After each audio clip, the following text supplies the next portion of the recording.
Welcome to the Gruber Morning Show. This is the EV portion of our weekly show. I'm Pete Gruber. I'm Mark Schaffner. Good morning. Welcome, everybody. Fascinating picture in the background here. We are leading with an interesting story. We are still not 100% certain that this is true, but if it is, it's pretty darn exciting. What you're seeing here is a floating gigafactory on the Pacific Ocean. And behind Mark is actually worker pods that people live in. And the boxes that you see being hauled by drones are parts coming in and out of the facility.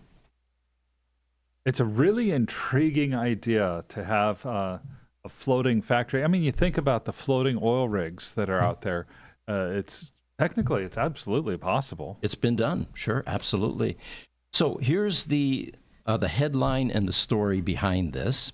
And again, you'll have to do your own verification on this story, but we like to think it's true because it's it's a great story. It's a fun story, yeah.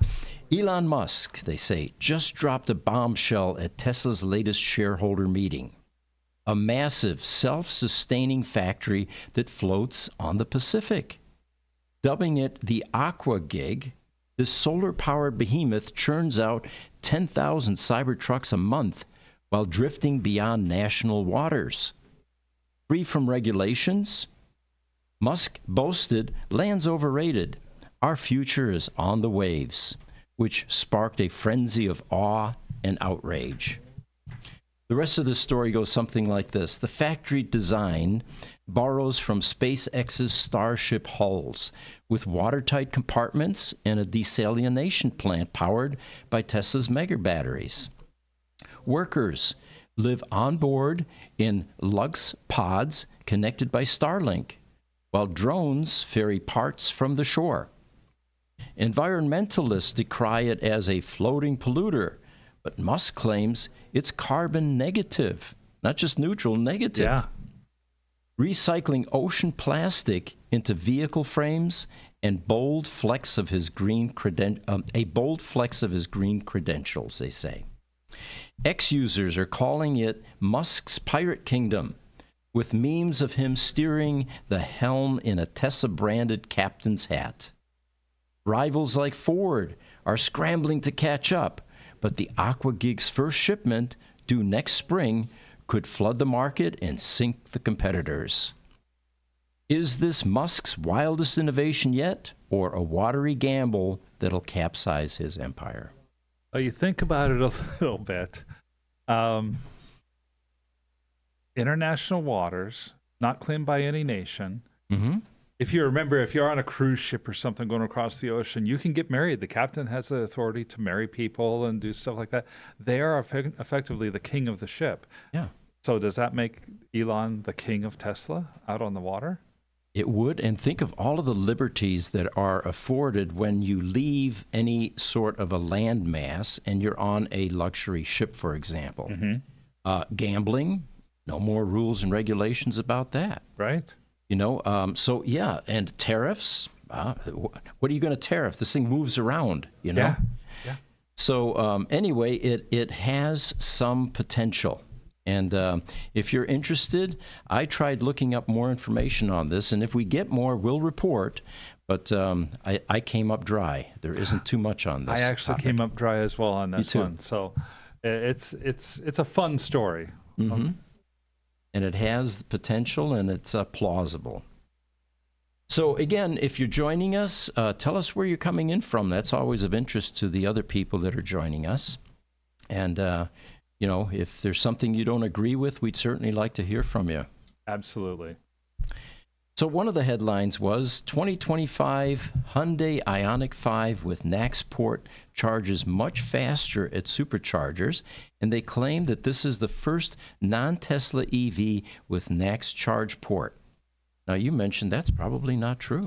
I don't think that's quite true because unless the Ioniq 5 came out prior to the end of November of last year, Lucid released its first gravities.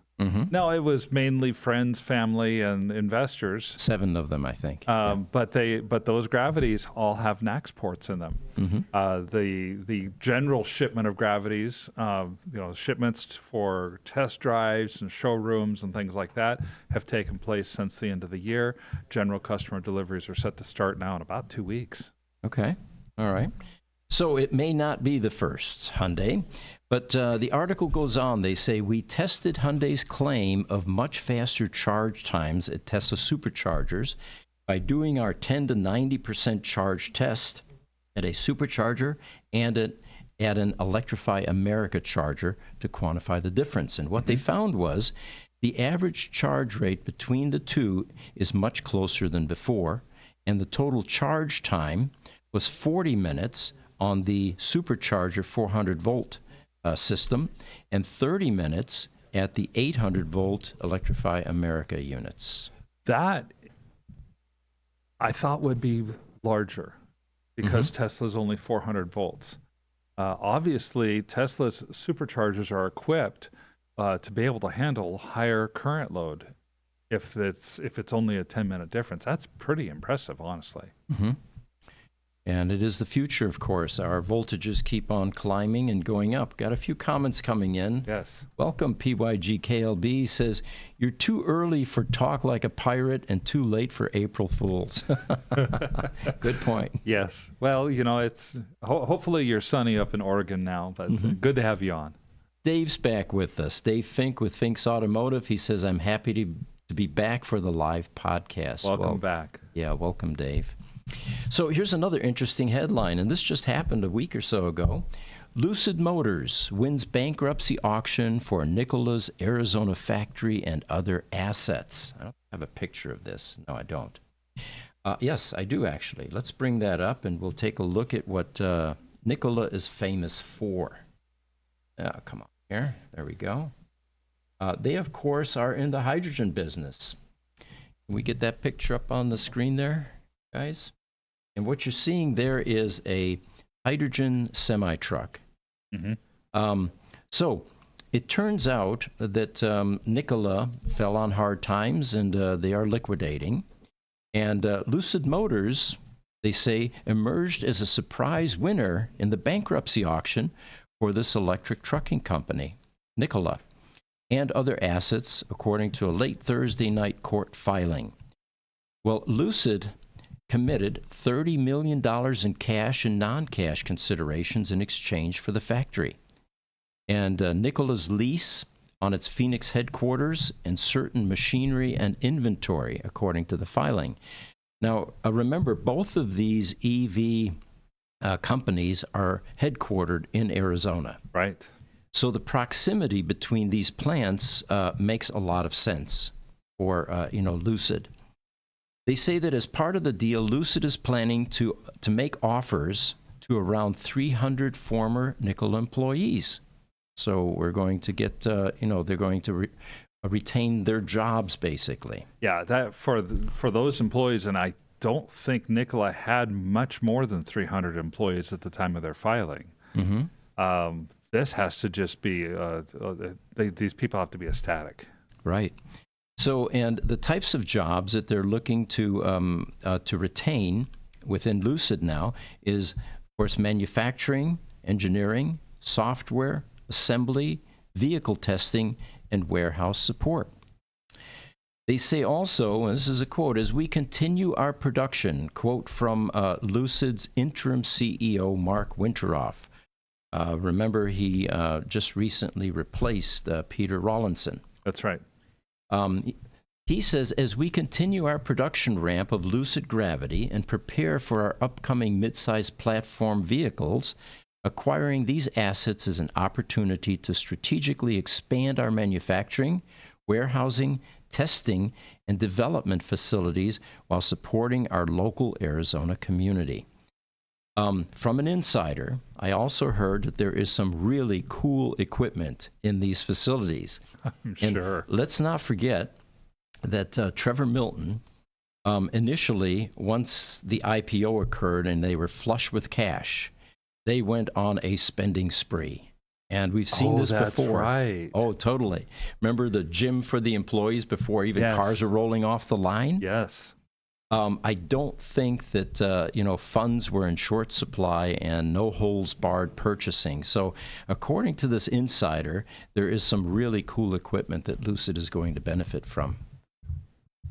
The other thing that I find fascinating with this acquisition is we're always testing the commitment of the PIF fund to continue to support a company that is in cash burn mode, serious cash burn mode. Yeah. This, again, is a strong indication that the commitment is there. Here's another $30 million of acquisition to help bolster their production capacity. Well, and when you think about the kind of money they're talking about, $30 million is pocket change.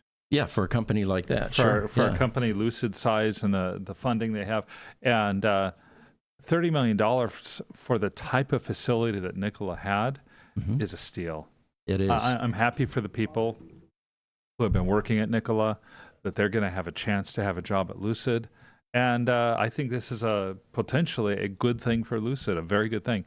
And it's just right here in the Phoenix metro area. And we're also going to talk in a moment about, does this mean that Lucid is getting into the hydrogen semi-truck business? Well, before we do that, Judith Berg is joining us. She says, Louis Kahn had a student who was my father and a brilliant architect and engineer who, for his thesis, built a floating building tied to the ocean. There we go. Thank you for joining us, Judith. Yeah, so the concept is not new, it turns out. So you may be wondering, does this mean that Lucid now is going to expand into semi-trucks? Well, the statement is Lucid will not acquire any of Nikola's hydrogen trucking assets or its customers, according to the release. Lucid also beat out of 3 other unnamed bidders in this auction that started April 7th and went multiple rounds, according to the court filing. Now, the court still has to approve this purchase, but no one really believes that it's not a done deal at this point. Yeah, especially with the idea that the auction went multiple rounds. It's not somebody swooped in, offered a price, and the bankruptcy court said, yeah, you made us an offer we couldn't refuse, here you go. That's the kind of thing that can be open to contesting and fighting. Multiple rounds means that this probably went to the highest bidder. That's exactly the terminology they're using as well, yes. And that it was legitimate, and that it's going to be much harder to contest as a result. So they also say that the sudden appearance of Lucid at the Nikola bankruptcy proceedings is a shock for multiple reasons.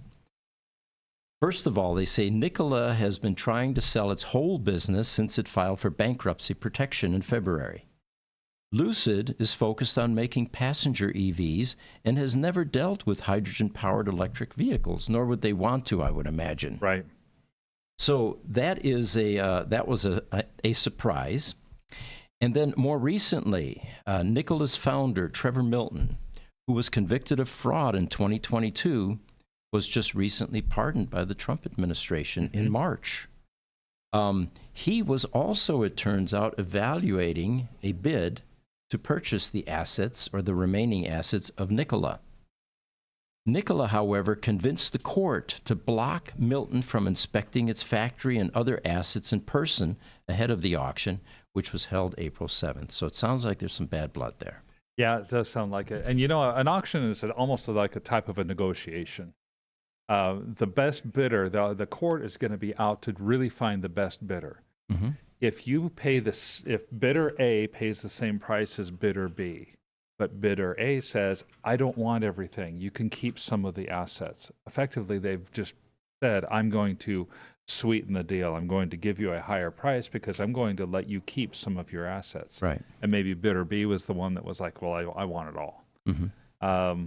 Lucid, if they're not getting any of the hydrogen technology, they're getting the shell. They're getting the tools. They're getting the equipment. They're getting the building, but they're not getting any of the trucks. They don't have access to the customers. So it may allow for some further liquidation even after the auction is successful. Exactly. That makes perfect sense. Now, they do talk about Lucid has its own factory near Casa Grande, Arizona, So it sees value in acquiring more warehousing space, testing equipment, and employees.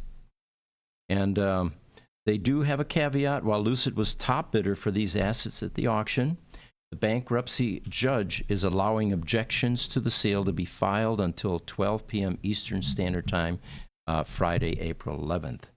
Now, that actually That has expired, passed, yes. so I would think that we would have seen something in the news if If it there didn't had go been any through. objections. Yeah, if it didn't go through. Good point. All right, we can drop back that Lucid image and go back to the Gigafactory, which generated a bit of interest here earlier. All right, so also in the news, Lamborghini's first electric vehicle could be a game changer in terms of the horsepower. And I have a picture of that as well. Let's bring that up. This is a concept vehicle currently, folks, so don't expect it to be precisely like this. But they talk about this being available. The Lamborghini Lanzador is what they call it. And typically, Lamborghini names their cars after successful bulls in Italy. Mm-hmm. The Aventador, for example. So what they're talking about here is the first electric vehicle could pack up to 2,000 horsepower. And the EV will use a shared platform. And I was kind of surprised who was announcing all of this. And it turns out that it's the Volkswagen Group CEO, Oliver Blume. I keep forgetting that there's so much acquisition with these companies. It looks like the Germans now own Lamborghini in the Volkswagen Group. What surprised me is who they're collaborating with in order to do the platform. As we're reading through it, it's I was just kind of stunned. Mm-hmm. Because Lamborghini's using a platform that Porsche put in development and took the lead on. Mm-hmm. Really? Those guys are fierce competitors, typically. And, you know, it seems to make sense because remember how the Italian exotic car manufacturers, without mentioning too many names, are really struggling with getting into the EV business. Yeah. They are giants in the ICE vehicle or ICE engine development, building exquisite 12-cylinder engines with extraordinary performance. But when it comes to electronics and batteries, they're novices. Yeah. Porsche is much further ahead than they are, having already made some successful EVs, including that crazy hybrid, the 918. That's right. So it's a good marriage. It's a marriage made in heaven, it sounds like. So what they say about this new Lamborghini, the two-door crossover concept called the Lamborghini Lanzador previewed what the first electric Lambo might look like. Now, for those of you that are in exotic cars, this does not impress me one iota, one bit. You look at it from the side, it looks just as lame. So you're going to have to do a bit more design, Lamborghini, to really get people excited about your new EV. This reminds me a little bit of the Ford Mustang Mach-E. Mm-hmm. Ford might call it a Mustang. I will never agree. It's not a Mustang. It's an electric vehicle. It was like the first Dodge Chargers, the ICE versions that came out, the second generation, and they looked nothing like the original Charger. Or the Dodge Dart, which ended up being a small, little, anemic, passenger car.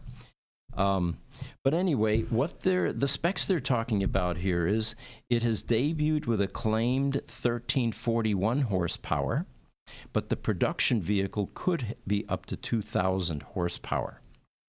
They also are going to be using the 980 volt, the battery architecture, and which will now open the door to faster charging and increased efficiencies. They do say, like you mentioned, Lamborghini will be using a platform that Porsche is a development lead on, and they will have synergies across all the brands. And there were other brands besides Porsche involved, and I think I'm going to be able to read those to you here shortly. Bloom also added, I promise that it will be a typical Lamborghini, something very emotional. You think the emotion might be anger? Yes. Not the emotion that the VW CEO is expecting, I believe. They also say, in typical Lamborghini fashion, the EV is slated to be built at the Sant'Agata headquarters in Italy. All right, so it can't be built in Germany. I just don't think that the Lamborghini faithful will be able to swallow that. They didn't expand further on the production of the electric car, so our best guess factor, they say in the article, is still a 2+2 crossover coupe in the Lanzador shape. Plenty of storage space, and then they unfortunately say something like skewing it closer to today's Urus than of any of the Lambo supercar options. Of course, if that's the case, we're going to get an SUV. Yeah. I hope that's not the case. I'm really intrigued. How do you think they can squeeze 2,000 horses even out of electric motors? That's a lot of horsepower. Do you think that some of it might be engineering wishful thinking, that technology will continue to improve and will gain efficiencies along the way, and eventually by the time this comes out? By the way, that's the other thing that we didn't talk about. This is a concept car today. It's not available for sale, and the official time frame quoted here is the only time peg for this Lamborghini is a pre-2030 release. That's officially less than 5 years from today, but everybody's waiting for more details as they get dribbled out over time. Yeah, so a lot of to go. I don't know. I guess Lucid has some pretty powerful motors. They're small. You could put a motor on each wheel. It's possible. I think it's possible. You know, as long as they don't make another hybrid like the LaFerrari, where they have a 12-cylinder engine and an electric drivetrain, and they try to cram all that into what's supposed to be a two-seater sports car, convertible. Yeah. As long as it's 100% electric, I'm intrigued by the possibility of going to 2,000 horsepower. I mean, it's even the electric cars that we have. My wife and I have our Volvo, and it's 400 horse. It's so much car. It's a little zippy car, but with 400 horsepower, it's almost like you're. And excuse me, Cass, for not. Hopefully, I don't insult you. It's almost like driving a motorcycle in car form, just because there's so many horses for such a small vehicle. What's your response to that, Cass? How dare you? I'm just kidding. Yeah, I mean, my bike's pretty quick, and it's small. Yeah. So I understand the thought process behind it. I heard you again this morning, by the way, all the way from Deer Valley Road. I knew that was Cass coming down the road. She took her pipes off. Yeah, I am running straight pipe. I don't have a muffler. I can't get muffler burnt if I don't have a muffler. Now that's a... Well, that's okay. That's one way to have logic. Right. All right, so here's an article about the Cybertruck. The Cybertruck long-range rear-wheel drive is going to be the cheapest variant of the all-electric pickup truck. And what they're talking about is a starting price of $69,990 before incentives such as the $7,500 federal tax credit. Now, this version of the Cybertruck offers 350 miles per charge if equipped with its 18-inch standard wheels. And that is longer than the 325 offered with a dual-motor Cybertruck all-wheel drive. But the question then becomes, what are you going to miss with this Cybertruck? Right. With this rear-wheel drive? Well, it's the cheapest price and the longest range, and it does offer a few amenities compared to its more expensive stablemates, they say. In towing capacity, it is the lowest in the lineup, only 7,500 pounds. Okay. The payload capacity is, they say, just 2,006 pounds. It's also the slowest Cybertruck in the lineup, and this is the one that shocked me the most. The 0 to 60 on this version Cybertruck is 6.2 seconds. That's like pedestrian. Even for an ICE vehicle, I guess it's fast, but it's not mind-bending or anything. Yeah, it's what you expect from your normal, inexpensive ICE vehicle. So, but they had to get the price down. And, of course, the whole industry now is looking, are the Cybertrucks really selling? Are they losing their luster? We talked about that in the last podcast. There was definitely a lot of interest initially. So they say that the bed is going to be 6 foot by 4 foot with upgradable tonneau cover. It also does not have the outlets that are on the Cybertruck normally. The 120 volt outlets and the 240 volt outlet in the bed, and the 2 120 volt outlets in the cabin. And it also does not have the adjustable air suspension. It is an adaptive coil spring suspension, so you can't adjust the ride height on this vehicle. But again, it's coming within a price range that may stimulate some sales, which is what Might this is help all about. a little bit. I mean, this sounds like the $40,000 Cybertruck that Elon was talking about, but it's not $40,000; it's $70,000. Right. So,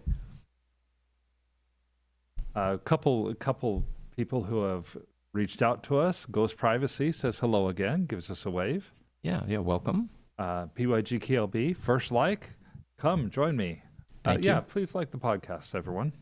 All right, so here's an image. This one is from Engine Patrol, and the stats say that China's EV exports plummet. Boy, that's a clickbaity title, isn't it? Boy, it does. It's an 18% slump that they're talking about, and even as demand, they say, surges next door in Mexico. They also talk about shipments to Spain and South Korea have been cut in half, while exports to Belgium have dropped by 41%. Now, this particular article doesn't give any reasons for that, but it looks like the Chinese are facing some headwinds, according to this new data. Why would you speculate that this might be happening? You know, I'm drawing a blank. I don't know. You know, I know that Europe was putting some tariffs on China. That all got lost in the shuffle as the Trump tariffs have been announced and have taken up a lot of the oxygen in the room, as it were. But for Belgium, Spain, South Korea, though, Yeah. you know, there's never been talk of tariff or anything for South Korea. Well, what do you folks think? Chime in if you have an opinion on why the Chinese auto sales, EV sales, are beginning to take a reverse direction here. Love to hear from you.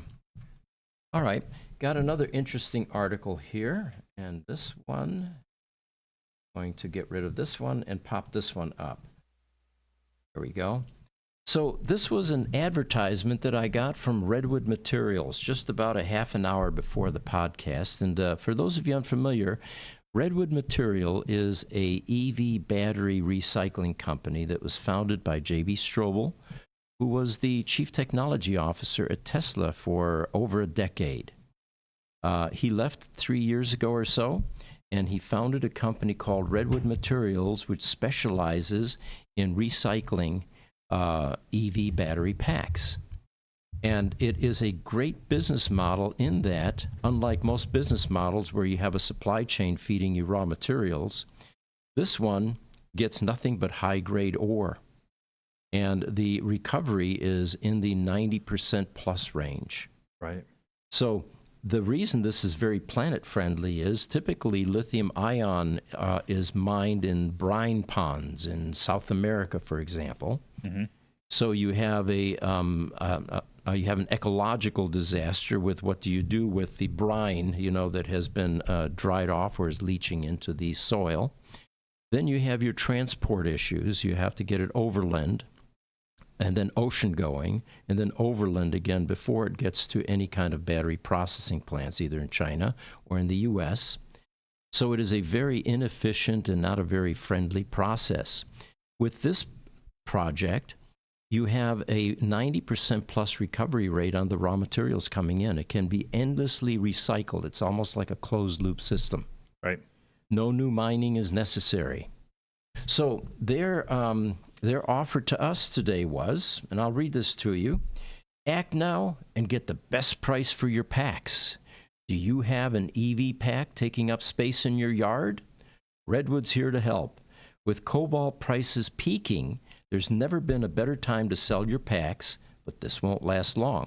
Well, the average person doesn't take their cars apart and sell the packs separately. Right. So this is really a message to the types of companies like us, Gruber Motor Company, that are in the EV repair business that end up with scrap batteries at times. Absolutely. But if you look at that little blue graph there, that's the cobalt graph, and look at that thing peak. It's almost like it's following gold at this point, isn't it? Yeah, that's what it seems like. And I did a quick look up while we're going through the story and on how much cobalt are we talking about? Now, cobalt is used on the cathode and the anode, the ends of the batteries, not in where the lithium salts carry the current. For the older Model S version with a 100 kilowatt battery, you may have somewhere between 10 and 15 kilograms worth of cobalt. So that means somewhere between 25 and about 40 pounds worth of cobalt on a Chevy Bolt with a 66 kilowatt hour battery. That's more like 6 to 8 kilos.